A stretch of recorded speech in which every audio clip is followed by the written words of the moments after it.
5-second violation. 5-second violation is set up when an official basically recognizes a stale ball in play. So if a player is holding that ball and not basically making any efforts to get that ball across the line, the official will begin to count off. 1, 2, 3, 4, 5.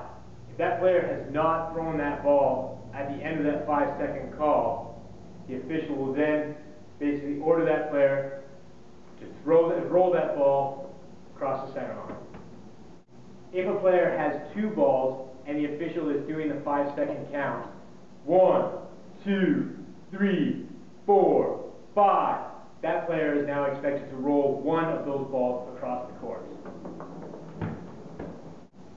If an official recognizes a stale ball and begins their 5-second count, the player then turns around, sets that ball down. The official still recognizes that as a stale ball and will continue the count. And then at that point in time, at the end of that 5 count, even if the player does not have possession of that ball, the player is expected then to roll that ball across the court. 1, 2, 3, 4, 5. Roll the ball.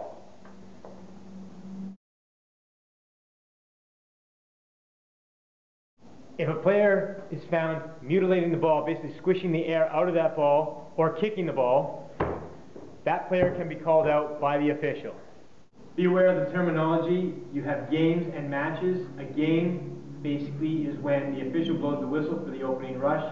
The 2 opposing teams play off until one team is eliminated. That is a game.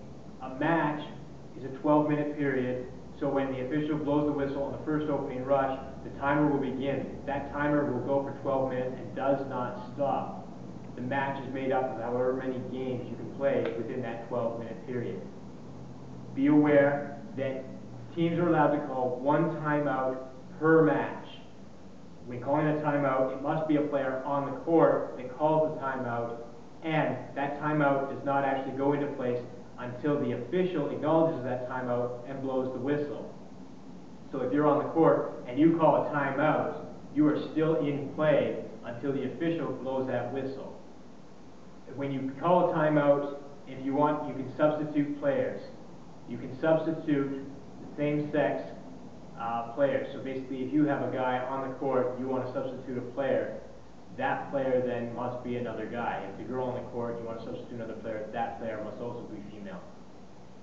Be aware too, is if Team A calls a timeout and they substitute a player, and Team B also substitutes a player, then Team B basically is also calling a timeout.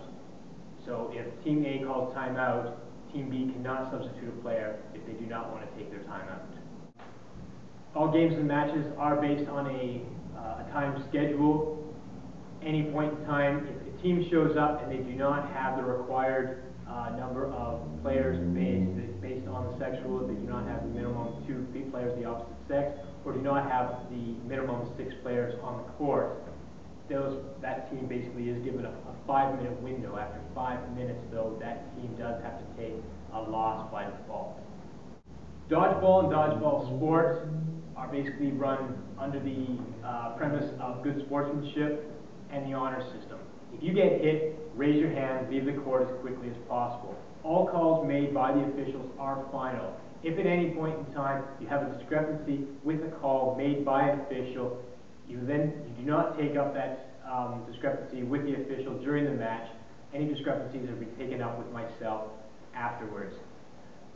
Any teams or any team members displaying poor sportsmanship towards officials or other participants in the league or the equipment in the league may face a suspension during a match, the evening, or a permanent suspension. The idea of dodgeball is for people to come out and have themselves a good time. Dodgeball!